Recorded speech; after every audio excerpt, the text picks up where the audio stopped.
ஓம் ஸ்ரீ குருப்பியோ நமக. ஆன்மீக கதைகள் ஸ்ரீ சுவாமி சிவானந்தா. பகவான் பரிபூரணர். குழந்தை கண்ணாடியை பார்த்தது. அதில் தன் முகத்தை கண்டது. அதற்கு ஆனந்தம் அதிகரித்தது. அந்த உருவத்திற்கு மாலை ஒன்றை சூட்ட வேண்டும் என்று செய்த முயற்சிகள் பயனடையவில்லை. இப்போது மாலையை தன் கழுத்திலேயே போட்டு கொண்டது. என்ன ஆச்சரியம்! மாலை அவ்வுருவத்தின் கழுத்திலும் தென்பட்டது. மகிழ்ச்சியால் அது ஆடி ஓடி நாட்டியம் செய்தது. அசலில் எது எது உள்ளதோ நகலிலும் அது அது காணப்படும். அதுபோல் கடவுளை பெற்றானதும் உனக்கு எல்லாம் கிடைக்கும். உனது ஆசைகள் அனைத்தும் நிறைவேறும். எப்போதும் அமைதியாயும் ஆனந்தமாயும் இருப்பீர்கள். பகவானுடைய செல்வம், அதாவது ஐஸ்வர்யம் அனைத்தும் நீங்கள் பெறுவீர்கள். ஈஸ்வரர் பிம்பம், ஜீவன் பிரதிபிம்பம். பிம்பத்திற்கு பகவானுக்கு எதை அலங்கரித்து ஆராதனை செய்கிறீர்களோ அவற்றின் பலன்கள் அனைத்தும் ஜீவன் அல்லது பிரதிபிம்பத்திற்கு ஏற்படுகிறது. பேராசைகள் வாசனைகள் முழுமையும் எரிந்து போகும். பேரும் புகழும் நிழலை போல உங்களை பின்பற்றும்.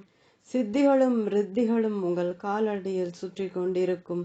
அவை உங்கள் ஊழியர்களாக மாறும். பக்தனுடைய பிராரப்தத்தை பகவான் ஏற்றுக்கொள்கிறார். நாராயண பிரசாத்தின் தாயார் இறந்து போனாள். எதிர்பார்க்கப்படுவனவற்றிற்கு மாறாக நாராயண பிரசாத் மிகுந்த சந்தோஷம் அடைந்தார். அவர் தமது பூஜை அறைக்கு சென்று தமது இஷ்ட தெய்வமாகிய ஜெகநாத மூர்த்தியின் முன்னால் சாஷ்டாங்கமாக விழுந்து வணங்கி, ஹே பகவானே, அடியேன் கேட்காமலேயே தாங்கள் என் மீது தங்கள் கருணையை பொழிந்து விட்டீர்கள். இவ்வுலக வாழ்விற்கு என்னை பிணைத்து கொண்டிருந்த ஒரு தலையை தாங்கள் நீக்கிவிட்டீர்கள். இப்போது எனது வாழ்வையை தங்களுக்கு மட்டுமே சமர்ப்பித்து விடக்கூடும். எவ்விதமான தடுமாற்றங்களும் இல்லாமல் பகவானே, அனன்ய பக்தியை எனக்கு அருள்வீர்களாக என்று பிரார்த்திக்கிறார். பூரி ஜெகநாத மூர்த்தியை நாராயண பிரசாத்தும் அவருடைய தாயாரும் அந்தரங்க பக்தியுடன் வழிபட்டு வந்தார்கள். நாராயண பிரசாத் பூரி என்னும் புண்ணிய கஷேத்திரத்திற்கு நடந்தே பயணமானார். வழி நெடுக அவர் பகவானுடைய திருநாமங்களை மெய்மறந்த நிலையில் பரவசமாக பாடிக்கொண்டே செல்லலானார். பக்தனுடைய இதயத்திலே பகவான் எழுந்தருளியுள்ளார். அவருடன் இடைவிடாமல் பகவான் உரையாடி கொண்டிருக்கிறார். ஆகையால் பூரி கஷேத்திரத்தில் ஒளியாக நிற்கும் ஜெகநாத சுவாமியினுடைய ஆலயத்திற்குள் அவர் செல்வதை பற்றி நினைக்கவே இல்லை. அதற்கு பதிலாக கடற்கரைக்கு போய் பகவானுடைய மகிமைகளை பற்றிய திருநாமங்களை உச்சரித்து கொண்டும் தியானத்தில் இருந்து கொண்டும் நாராயண பிரசாத் தம்மை மறந்தார். இவ்வாறு 3 நாட்கள் கழிந்தன. உணவு உட்கொள்ளவே இல்லை. அதை பற்றிய நினைவே இல்லை. அவர் ஜன நடமாட்டத்திற்கு அப்பாலுள்ள ஒதுக்குப்புறமான ஒரு இடத்தில் இருந்தபடியால் யாத்ரீகர் எவருமே அவ்வழியே செல்லவில்லை. நாராயண பிரசாத் உபவாசத்தில் இருக்கிறார். ஆனால் கீர்த்தனங்களிலும் தியானத்திலும் ஈடுபட்டு பிரம்மானந்தமயமான நிலையில் மூழ்கி கிடக்கிறார். ஜெகநாத பகவான் தமது பத்தினியை பார்த்து, லட்சுமி, என்ன ஸ்ரத்தை! கடற்கரையில் எனது பக்தன் பட்டினியாக கிடக்கிறான். எனது கடமையை புறக்கணித்து விட்டேன். ஈவிரக்கமில்லாமலும் குரூரமாயும் இதுவரை இருந்து விட்டேன். அவன் தன் கடமையை எனது நினைவாகவே தியானத்தில் இருத்தல் நிறைவேற்றுவதில் கண்ணும் கருத்துமாக இருக்கிறான். ஆனால் என்னுடைய கடமையை, பக்தனை ரட்சித்தல் நிறைவேற்றுவதில் நான் தவறிவிட்டேன். அவன் முகத்தில் எப்படி விழிப்பேன்? அவமானம் என்னை சுட்டரிக்கிறது. திவ்யமான உணவை நீ கொண்டு போய் அவனிடம் கொடு என்று திருவாய் மலர்ந்தருளினார். லட்சுமி தேவி ஒப்புக்கொண்டாள். தங்கத்தட்டிலே திவ்யமான உணவு பதார்த்தங்களை கொண்டு போனாள் லட்சுமி தேவி. நாராயண பிரசாத் உலகத்தை மறந்தவனாக பகவானுடைய திருநாம உச்சாடனத்திலேயே மூழ்கியிருந்தார். அவரை அணுகிய லட்சுமி தேவி அவருக்கு முன்னால் போய் விழிக்கவும் வெட்கப்பட்டவளானாள். தனது நாயகரும் தானும் காட்டிய பாராமுகத்தின் காரணமாக பக்தனை பட்டினி போடும்படி செய்ததை நினைத்து நினைத்து அவளும் மிகவும் வருத்தப்பட்டாள். அவள் தங்கத்தட்டை நாராயண பிரசாத்தின் பின்பக்கத்தில் மெதுவாக வைத்துவிட்டு தனது யதாஸ்தானத்திற்கு எழுந்தருளினாள். லட்சுமி தேவியின் கால் சதங்கையின் ஒளியை கேட்டார் நாராயண பிரசாத். ஒளி வரும் திசை நோக்கி தமது தலையை திருப்பினார். உணவு பதார்த்தங்களை கொண்ட தங்கத்தட்டு ஒன்றை கண்டார். ஆனால் அவர் அதை கொண்டு வந்த நபர் எவரையுமே அவர் பார்க்கவில்லை. பசியோ அசாத்தியமாயிருந்தது. தக்க நேரத்தில் திருவுருள் கிட்டியது குறித்து பகவானை மனமும் வந்து வழிபட்டார். பகவானுடைய பிரசாதமாக அந்த உணவை மிகுந்த சுவையுடன் உட்கொண்டார். 3 நாட்கள் வரை தூங்காமல் இருந்தபடியால் அவ்வளவு தூக்கமும் உணவு உட்கொண்ட பின்னர் அவரை ஆட்கொண்டு விட்டது. பிறகு அவர் கண் திறந்தார். 3 தடித்த பிராமணர்கள் கழிகளை ஏந்தி கொண்டு அவரை சுற்றிலும் நின்றார்கள். துரதிருஷ்ட திருடனே, பகவானின் மூலஸ்தானத்திலிருந்து தங்கத்தட்டை எப்படி திருடி கொண்டு வர துணிந்தாய்? வா, துஷ்டத்தனமான போக்கிரியை, எழுந்திரு, ராஜாவின் அரண்மனைக்கு வா, அவர் கையிலிருந்து ஏற்றுக்கொள் தண்டனையை என்று கூக்குரலிட்டார்கள். முதலில் நாராயண பிரசாத்திற்கு இது திகிலை கொடுத்தது. இந்த தட்டை நான் திருடவில்லை என்று எண்ணினார். ஆனால் எனக்காக இத்தட்டிலே உணவு கொண்டு வந்த நபர் ஏன் இதை எடுத்துக்கொண்டு போகவில்லை என்ற எண்ணம் எழுந்தது. பின்பு அவர் தம்மை சாந்தப்படுத்தி கொண்ட வண்ணம் நடக்கிற விஷயத்தை பற்றி எண்ணுவதிலே வீணாக பொழுது கழிப்பதில் பயனில்லை என்று உணர்ந்தார். மனதிற்குள்ளேயே பஜனையை நடத்தி கொண்டிருந்தார். மன்னருக்கு மிகுந்த கோபம் உண்டது. கசையடிக்கு உத்தரவிட்டார். மன்னருடைய இரக்கமற்ற ஏவலாளர்கள் தங்கள் அதிகாரத்தையும் பெருமையையும் காட்டிக் கொள்வதற்கு ஏற்ற வாய்ப்பு கிட்டியது குறித்து பரமானந்தம் அடைந்தார்கள். நாராயண பிரசாத் மீது கசையடி மென்மேலும் வலிமையுடன் விழலாயிற்று. சேவகர்களுக்கு பெருந்திகைப்பும் வியப்புமாயிருந்தது. நாராயண பிரசாத் சிரித்த வண்ணம் பகவானுடைய திருநாமங்களை பாடிக்கொண்டிருந்தார். 1/2 மணி நேரம் வரை கசையடி கொடுக்கப்பட்டது. சேவகர்கள் அவருடைய உடம்பிலே சவுக்கடியினால் ஏற்படும் தழும்பு ஒன்றை கூட காணவில்லை. அது பயனற்றதென விட்டார்கள். அரண்மனையிலிருந்து நாராயண பிரசாத்தை துரத்தி விட்டார்கள். கடற்கரையிலே கட்டடமில்லாத அதே இடத்திலே அவர் பகவானுடைய சிந்தனையிலேயே மூழ்கிவிட்டார். இரவில் உணவு வந்தது. ஆனால் இந்த தடவை நாராயண பிரசாத் உணவை சாப்பிட்டதும் தட்டு மயமாக மறைந்தது. அன்றிரவு ராஜா தூக்கம் கொள்ளவில்லை. தமது மஞ்சத்தினின்று கீழே தள்ளப்பட்டது போன்ற பயங்கரமான கனவால் தாக்கப்பட்டார். ஜெகநாத பகவானுடைய திருவுருவம் அவர் முன்னால் இடைவிடாமல் தோன்றி நின்றது. பகவானுடைய இடுப்பின் வழியை ரத்தம் கசிந்து வருவதை மன்னர் கண்டார். மிக்க திகழடைந்தார். எழுந்தார், ஓடினார், கோவிலுக்கு போனார். கோவிலை திறந்து பகவானுடைய தரிசனத்தை காட்டுமாறு பூஜாரிகளை கேட்டார். என்ன ஆச்சரியம்! பூபாலனும் பூஜாரிகளும் பேச்சற்று நின்றார்கள். பகவானுடைய இடுப்பு நின்று இரத்த பிரவாகம் கோப்பிய ஸ்தானத்தை நோக்கி ஓடுவதை கண்டவுடனே கோமகனுக்கு விஷயம் புரிந்துவிட்டது. தமது குற்றத்திற்காக மிக்க வருத்தமும் துக்கமும் அவமானமும் அடைந்தார். அன்று பிற்பகலில் எளிய பக்தனை கசையடி கொடுத்து இம்சித்த காரணத்தால் தான் அந்த அதிசயமான நிகழ்ச்சி நேருகிறது என்பதை உடனடியாக அவர் உணர்ந்து கொண்டார். சேவகர்கள் புடைசூழ அரசர் கடற்கரைக்கு ஓடினார். நாராயண பிரசாத்தின் காலடியில் சாஷ்டாங்கமாக விழுந்து வணங்கினார். தமது குற்றத்தை மன்னிக்குமாறு அவர் வேண்டினார். பகவானுடைய திருமேனியில் ஏற்பட்ட புண்களை மாற்றுமாறும் வேண்டினார். புன்னை ஆற்றும் திறமை நாராயண பிரசாத்திற்கு உரியமையானது.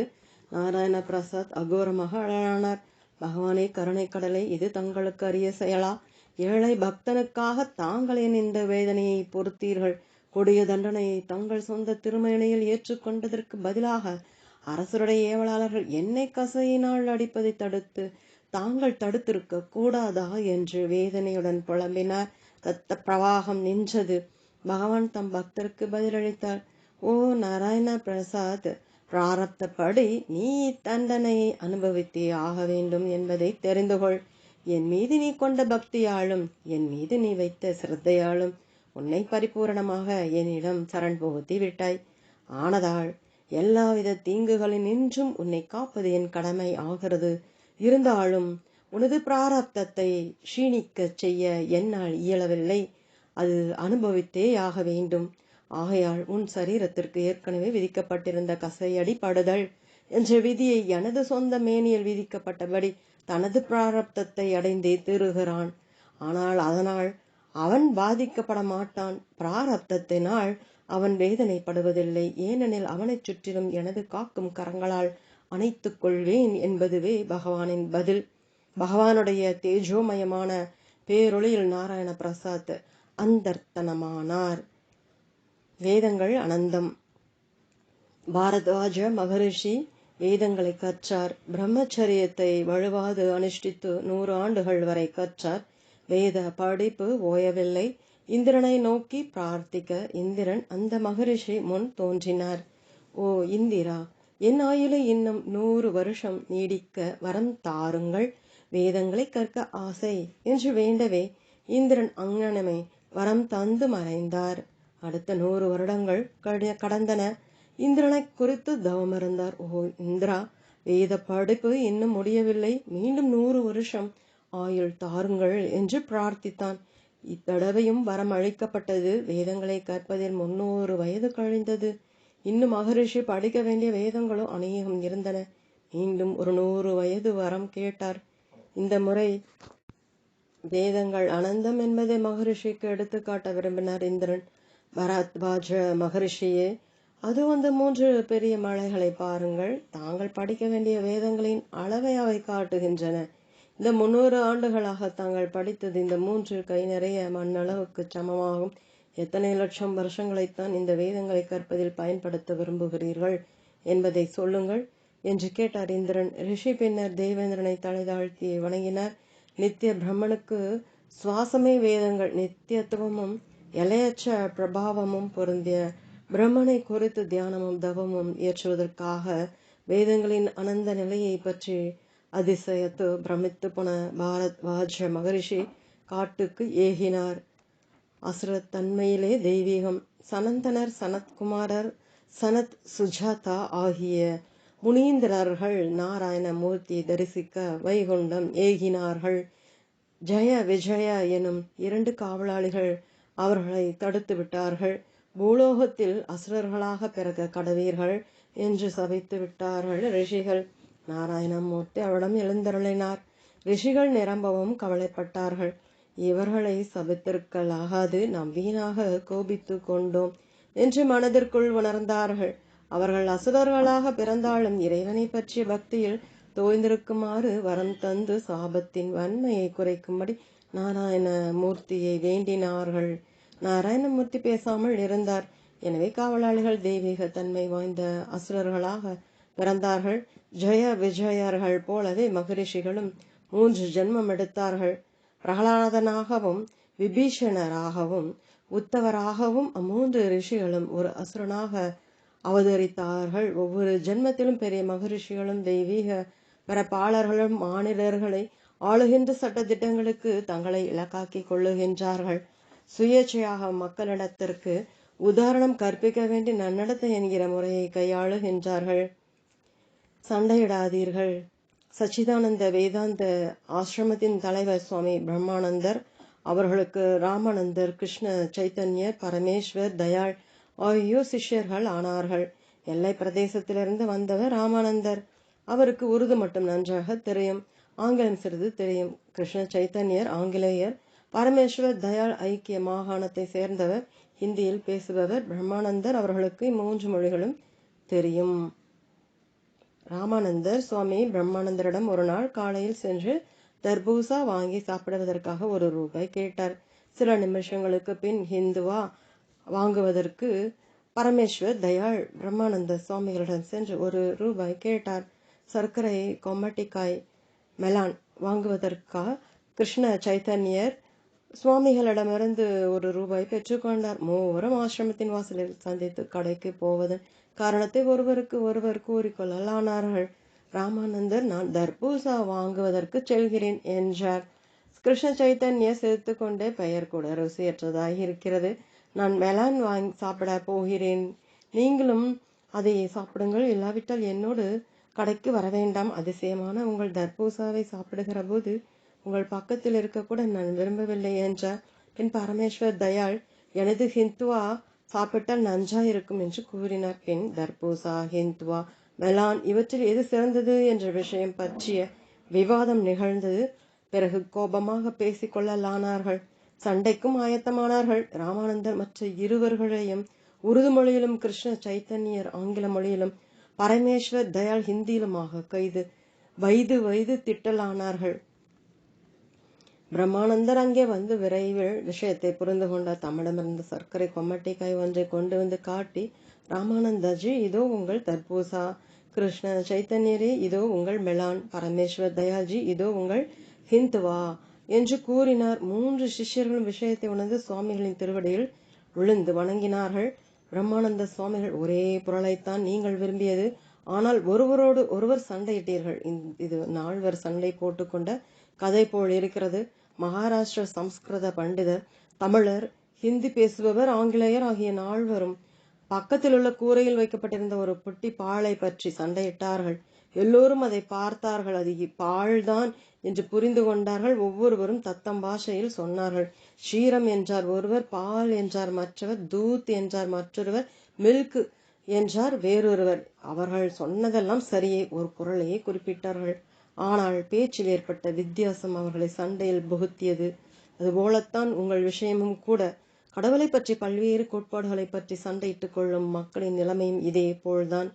இந்துக்கள் கடவுளை பிரம்மன் என்றும், முஸ்லிம்கள் குதா என்றும், கிறிஸ்தவர்கள் விண்ணுலகத்திலுள்ள கடவுள் அல்லது பிதா என்றும், இவ்வாறு பல சமயத்தின தத்த மொழியிலே பரம்பொருளை குறிப்பிட்டார்கள்.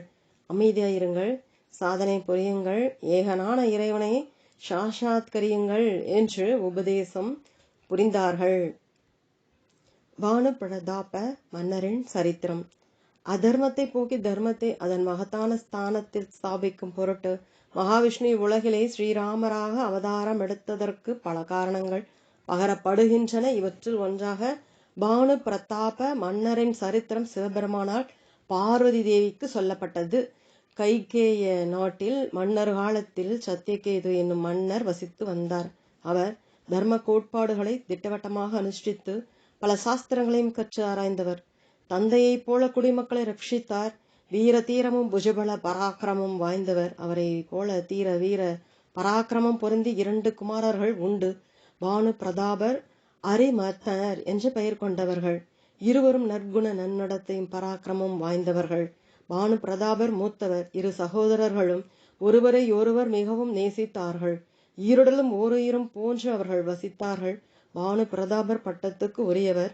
சத்தியகேது வயோதிக மேலிட்டவராக பானு பிரதாபருக்கு பட்டம் கட்டி நாட்டை ஒப்புவித்து வானப்பிரஸ்தாசிரம வாழ்க்கை ஏற்று தவம் புழைய கானகம் சென்றார். பானு பிரதாபரின் அரசாட்சியிலே நாடு மிகுந்த வளம் பெற்றது. நெடுந்தொலைவு அவரது புகழ் பரவியது. ஆழ்ந்த விசுவாசத்துடன் மக்களை அரசாண்டார். மக்கள் லட்சிய குடிமக்களாக வாழ்ந்தார்கள். பாவம் என்பதே கேட்கப்படவில்லை. அவரது பிரதம மந்திரி தர்ம ரிஷி என்ற பெயரினர். அவர் தமது சக்திக்கு உட்பட்டதெல்லாம் செய்தும் அறிவுள்ள புத்திமதிகளை வழங்கியும் மன்னரை திருப்திப்படுத்தினார். சுக்ராச்சாரியாரை போல புத்திசாலித்தனமும் அறிவும் படைத்தவர். நன்னெறியுள்ள மன்னர் சக்தி வாய்ந்த மந்திரியின் புத்திமதியுடனும் வாஞ்சையுள்ள சகோதரனுடனும் லட்சிய நாட்டை ஸ்தாபித்தார். நாட்டிலே மக்கள் திருப்தியோடும் மகிழ்ச்சியோடும் வசித்தார்கள். அவருக்கு நல்ல முஸ்தீபுகளுடன் கூடிய சேனை ஒன்று இருந்தது. யானைகளும் தைரியமான போர் வீரர்களும் நன்கு பயிற்றுவிக்கப்பட்ட குதிரைகளும் தேர்களும் கொண்ட சேனை அது. சேனையின் பலத்தினால் அவர் சந்தோஷப்பட்டார். தமது நாட்டை விரிவாக்கும் பொருட்டு திக்கு விஷயம் செய்யலானார். சமீபத்தில் இருந்த பல நாடுகளை போர் புரிந்து வெற்றி பெற்று தமது நாட்டுடன் சேர்த்து கொண்டார். தீர வீரத்தாலும் பராக்கிரமத்தாலும் சப்த தீவுகளையும் உலகம் முழுமையும் ஜெயித்து வெற்றி முரசு கொட்டினார். சண்டையில் தோற்கடிக்கப்பட்டு இவரால் அடக்கப்பட்ட எல்லா ராஜாக்களிடமிருந்தும் நியாயமான கப்பத்தொகையை வசூலித்தார். இங்கனம் உலகம் முழுவதற்கும் பானு பிரதாபர் ஏக சக்கரவர்த்தியாக விளங்கலானார். தகுந்த நேரத்தில் அவர் திக்விஜயத்திலிருந்து திரும்பி தம் தலைநகருக்கு வந்து சேர உரிய மரியாதைகளுடன் வரவேற்கப்பட்டார். காமதேனுவை போன்ற அழகிய சிருஷ்டிகளை பானு பிரதாபரின் சக்தியை ஏற்றுக்கொண்ட பூமி வழங்கியது. அல்லல் தொல்லைகளிலிருந்து நீக்கம் பெற்றவர்களாக மக்கள் தத்தம் அலுவல்களை செய்து சந்தோஷமாக வாழ்க்கை நடத்தலானார்கள். தர்மத்தை பயிலுவதில் ஸ்திரமாயிருந்து பகவானுக்கு பக்தர்களாக விளங்கினார்கள். மன்னர், குருமார்கள், கடவுள்கள், பாட்டனார், மகான்கள், பெற்றோர்கள் மற்றும் பிராமணர்கள் ஆகிய எல்லோரும் உரிய மரியாதைகளுடன் வணங்க பெற்றார்கள். மன்னர் கூட சாஸ்திர விதிகளை தழுவி ஏராளமான பணத்தை தர்மம் புரிந்து பசுக்களையும் பிராமணர்களையும் அனாதை குழந்தைகளையும் ஆதரவற்ற ஆடவர் பெண்டிரையும் மிகுந்த கவனத்தோடு காப்பாற்றி ஆதரித்தார். வேதங்களையும் புராணங்களையும் அவர் கற்று அவற்றின் போதனைகளை மக்களிடையில் கூட பரப்பினார். உல்லாசமாக இளைப்பாறும் நிலையங்கள், குளங்கள், கனிகளை தரும் தோட்டங்கள், காய்கறிகளை தரும் நந்தவனங்கள் ஆகியவை எண்ணிக்கையில் அடங்காதவாறு காட்சியளித்தன. யாத்திரை புரிவதற்கு கந்த ஸ்தலங்கள் மாசு மறுவற்று சுத்தமாய் வைத்துக் கொள்ளப்பட்டன. வீடுதோறும் புராண படனம் நிறைவேறும். அரசாட்சியின் போது சக்கரவர்த்தி பலமுறை சாஸ்திரங்களில் விதிக்க பெற்றவாறு யாகங்களை புரிந்தார். மனம் வாக்கு காயம் என்னும் திரிகரணங்களாலும் வாசுதேவ பகவானுடைய பக்தராக மன்னர் விளங்கினார். சிறந்த குதிரை ஒன்றின் மீதேறி மன்னர் ஒரு நாள் வேட்டையாட புறப்பட்டார். வேட்டையாடுவதற்குரிய எல்லா ஆயுதங்களுடனும் குதிரைகளுடனும் அநேகர் அவரை தொடர்ந்தார்கள். விந்திய மலைகளிலே சென்று காட்டு விலங்குகள் பலவற்றையும் கொன்றார். இறுதியில் விசித்திரமான வடிவத்திலும் உருவத்திலும் மேம்பட்டிருந்த பிரம்மாண்டமான ஆண் பன்றி ஒன்றை கண்டார். காட்டிலே திரியும் மகா கொடிய விலங்குகளில் அது ஒன்று. மன்னர் அதை தம்மால் இயன்ற வேகத்தோடு துரத்தலானார். ஆண் பன்றி மீது பல அம்புகளை ஏவினார். ஆனால் அந்த பன்றியோ தன் உடலை தந்திரமாக நெளித்து கொண்டு வெகு சாமர்த்தியமாக அம்புகளில் நின்று தப்பித்து கொண்டது. சில நேரங்களில் அது மறைந்தது, மற்ற நேரங்களில் அது தோன்றியது. தமது வலிமை முழுவதையும் பயன்படுத்தி மன்னர் அவ்விலங்கை துரத்தி கொண்டே கானகத்தில் வெகு தொலைவு செல்லலானார். களை படைந்தார். அவருடைய சகாக்களோ பின்தங்கி விட்டார்கள். ஆனாலும் பன்றியின் பின்னால் துரத்துவதை தொடர்ந்து செய்தார். கடைசியில் அப்பன்றி ஒரு குகைக்குள்ளே புகுந்து ஒளிந்து கொண்டது. மன்னர் ஏறியுள்ள குதிரை அங்கு செல்ல இயலாது. இங்ஙனம் மன்னர் அவ்விலங்கை பின் தொடர்ந்ததில் ஏமாற்றம் உற்றார். களைப்பு ஒரு பக்கம், கடுந்தாகம் மறுபக்கமுமாக மன்னரை அலைக்கழித்தன. முற்றிலும் களைப்புற்றவராக அவர் அந்த திக்கு தெரியாத காட்டிலே குடிதண்ணீருக்காக அங்குமிங்கும் அலையலானார். வெகு தூரம் அலைந்து திரிந்த பின்பு மன்னர் முனிவர் போல தோற்றமளித்த ஒருவருடைய குடிசையை நெருங்கினார். அவர் சண்டையில் பானு பிரதாபரால் தோற்கடித்து துரத்தப்பட்ட அரசர்கள் ஒருவர்.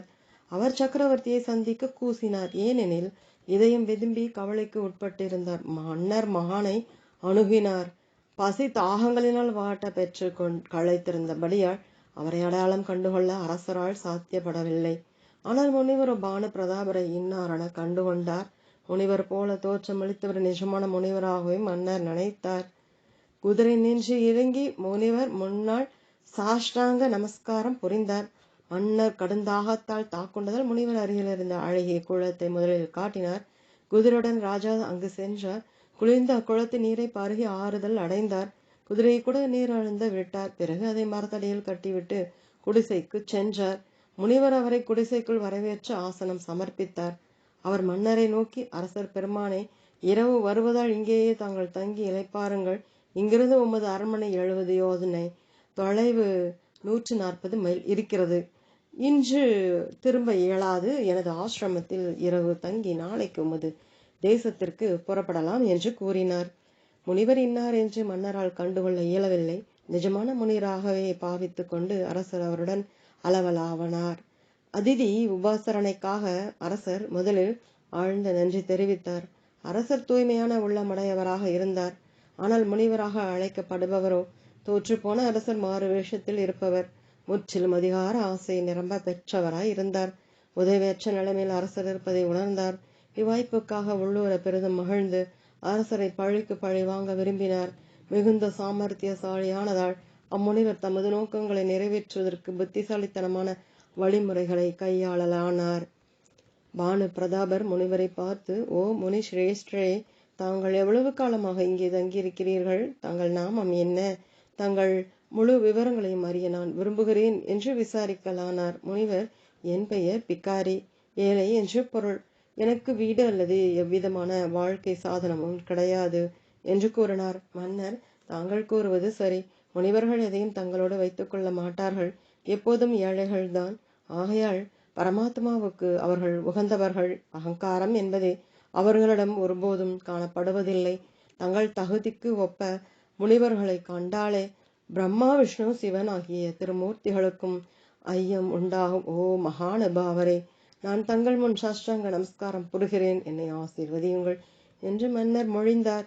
மன்னரின் எளிய தன்மையை பிரியப்பட்ட முனிவர் மீண்டும், அரசரே, தங்களிடம் உண்மையை கூறுகிறேன். பல வருஷங்களாக இப்பகுதியிலே நான் வசித்து கொண்டு வருகிறேன். எங்கும் நான் போனதில்லை, எவரோடும் கூடுவதுமில்லை. மக்களோடு பழகுவதை நான் வெறுக்கிறேன். மக்கள் பழக்கத்தை காட்டு தீ போல தொலைவிலே ஒதுக்கிக்கொள் தள்ளுகிறேன். ஆகையால் அஞ்ஞாத வாசத்திலே இருந்து வருகிறேன். பகவானை தவிர வேறு எவரையும் பொருள்படுத்துவதில்லை. மக்களிடமிருந்து லாபகரமானது எதையும் பெற இயலாத போது உலகத்தை பிரியப்படுவதில் என்ன பயன்? தாங்கள் மிகவும் யதார்த்தமாய் இருக்கிறதை நான் காண்கிறேன். தங்களை பார்த்ததும் இதயத்திலும் மிகவும் மகிழ்ச்சி அடைந்தேன். இதயத்தின் ஆழத்திலிருந்து இவ்வார்த்தைகளை பேசுகிறேன் என்று கூறினார்.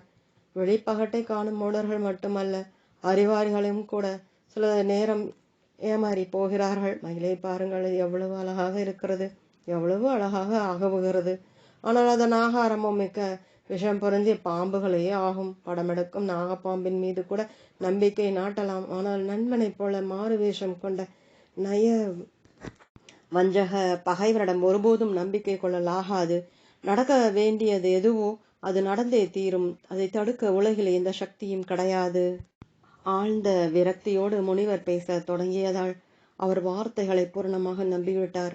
மன்னர் படிப்படியாக முனிவர் மேலும் பேசத் தொடங்கி, ஓர் அரசரே, என் பெயர் ஏக தனு என்றார். மன்னர் இடைமறித்து, அன்பிற்குரிய முனிவரே, இப்பெயரின் அர்த்தம் என்ன என்று வினவ, மோசக்கார முனிவர், அரசரே, சிருஷ்டி காலந்தொட்டு நான் ஒரே சரீரத்தை எடுத்திருக்கிறேன்.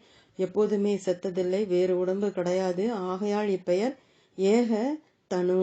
அரசரே, இதில் வியப்பு கொள்ள வேண்டாம். தபத்தின் மகிமையால் பெறக்கூடியது எதுவும் சாத்தியமில்லாமல் இல்லை.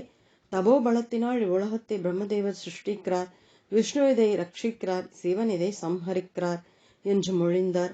முனிவரின் இம்மொழிகளை கேட்ட மன்னர் பெரிதும் ஆச்சரியமடைந்தார். தம்மை கடைத்தேற்றும் ரட்சகராக முனிவர் வந்துள்ளார் என்று அவர் முற்றிலும் நம்பிவிட்டார். பின்னர் முனிவர் பக்தியும் ஞானமும் புரிந்த கதைகள் பலவும் கூறினார்.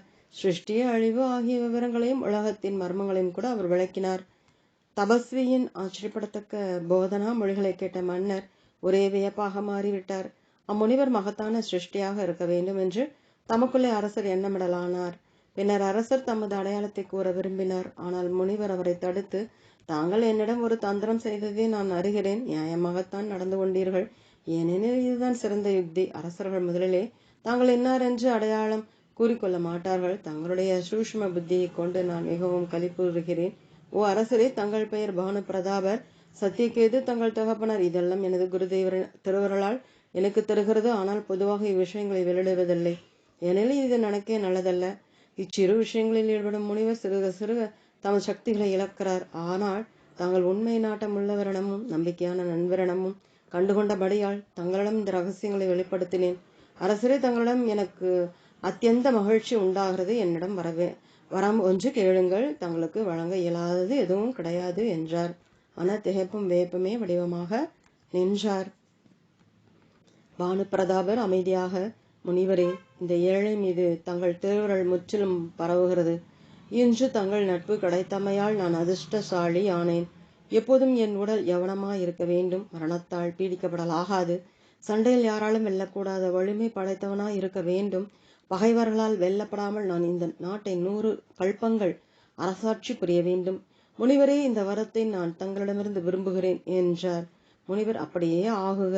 ஆனால் நீங்கள் ஜாக்கிரதை இருக்க வேண்டிய விஷயம் ஒன்று உண்டு. பிராமண சாபம் விரும்பத்தக்கதல்ல. பிராமணர்களை தவிர உலகத்தில் வேறு எவருமே, மரணதேவர் கூட உங்களுக்கு தீங்கிழைக்க இயலாது. தவ வலிமையால் பிராமணர்கள் மிகுந்த சக்தி படைத்தவர்கள். பிராமண சாபத்தினின்று ஒருவரை காப்பாற்றுவதற்கு எவருமே இல்லை. அவர்களை தாங்கள் திருப்திப்படுத்தினால் பின்னர் சிருஷ்டி கர்த்தா பிரம்மா அல்லது சம்ஹார கர்த்தா சிவன் கூட உங்களுக்கு யாதொரு தீங்கும் இழைக்க மாட்டார்கள். பிராமணர்களின் சாபம் தவிர பூமி மேலே யாதொரு விதமான சக்தியும் உங்களுக்கு தீங்கு செய்யக்கூடியதில்லை. இதை வெளிப்படையாக இயம்புகிறேன் என்று உறுதி தந்தார். மன்னர் அத்தியந்த மகிழ்ச்சி அடைந்தார். மேலும் முனிவர் பேச தொடங்கியவராக, என்னை சந்தித்தது, வழித்தவர் இது ஆகியவையெல்லாம் எவரிடமும் கூறலாகாது. அப்படி யாரிடமாவது கூறினால் எல்லா விளைவுகளுக்கும் தாங்கள் பொறுப்பாளியாக ஏற்றுக்கொள்ளப்படுவீர்கள்.